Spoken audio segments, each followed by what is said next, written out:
Motivational story Hindi. अहंकार भगवान के करीबन नहीं रहने देता।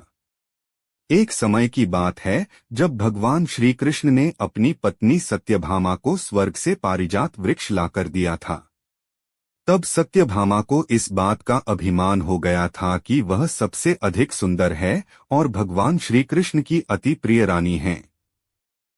Motivational story Hindi. एक समय की बात है जब भगवान श्री कृष्ण ने अपनी पत्नी सत्यभामा को स्वर्ग से पारिजात वृक्ष लाकर दिया था।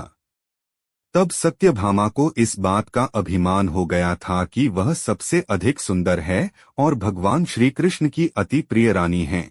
इसी प्रकार सुदर्शन चक्र ने जब इंद्र के वज्र को निष्क्रिय कर दिया, तब से उसे भी यह अभिमान हो गया था कि भगवान के पास जब युद्ध में कोई उपाय नहीं बचता है तो वह उसकी ही मदद लेते हैं। इसी तरह भगवान का वाहन गरुड़ जी भी यह समझने लगे कि भगवान मेरे बिना कहीं जा ही नहीं सकते, क्योंकि मेरी गति का कोई भी मुकाबला ही नहीं कर सकता है। भगवान के 3 भक्तों को अहंकार।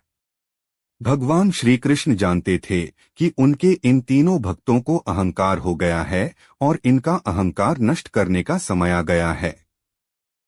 तभी भगवान श्री कृष्ण ने लीला रची हनुमान जी का स्मरण किया। भगवान श्री कृष्ण के स्मरण करते ही हनुमान जी जान गए थे कि उन्हें किस कार्य के लिए स्मरण किया गया है।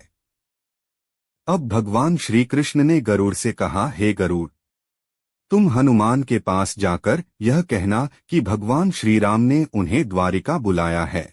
हो सके तो तुम उन्हें अपने साथ ही लेकर आना। भगवान श्री कृष्ण की आज्ञा पाकर गरुड़ जी हनुमान जी को बुलाने चल पड़े।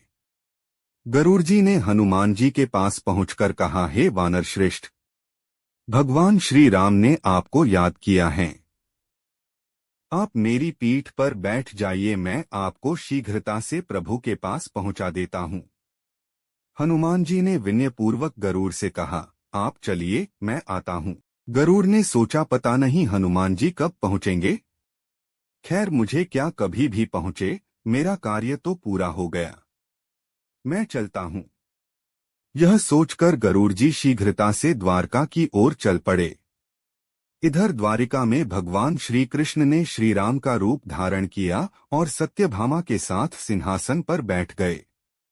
सुदर्शन चक्र को यह आदेश दिया कि तुम महल के प्रवेश द्वार पर पहरा दो, ध्यान रहे कि मेरी आज्ञा के बिना महल में कोई भी प्रवेश न करे पाए। भगवान की आज्ञा पाकर सुदर्शन चक्र महल के प्रवेश द्वार पर तैनात हो गए।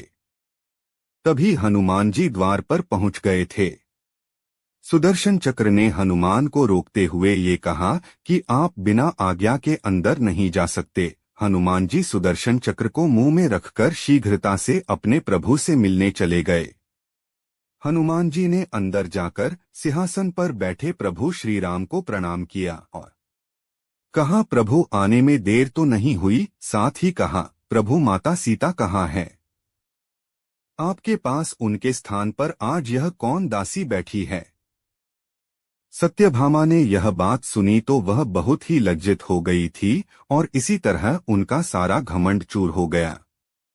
तभी थके हुए गरुड़ देव भी वहां पहुंचे थे। जब गरुड़ जी ने वहां हनुमान जी को देखा तो वह चकित रह गए कि मेरी गति से भी तेज गति से हनुमान जी यहां कैसे पहुंच गए। इस प्रकार गरुड़ जी का भी अहंकार चूर चूर हो गया। तभी श्री राम ने हनुमान जी से यह पूछा कि हे पवन पुत्र, तुम बिना आज्ञा के महल में कैसे प्रवेश कर गए? क्या तुम्हें किसी ने प्रवेश द्वार पर रोका नहीं था?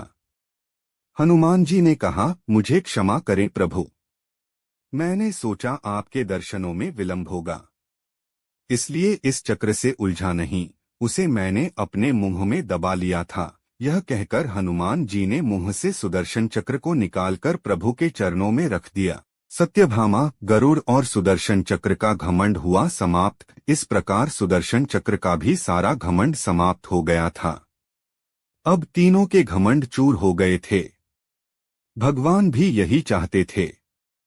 सत्यभामा, गरुड़ और सुदर्शन चक्र ने कहा, प्रभु आपकी लीला अद्भुत है। अपने भक्तों के अहंकार को अपने भक्त द्वारा ही दूर किया। परमात्मा कभी अपने भक्तों में अभिमान रहने नहीं देते।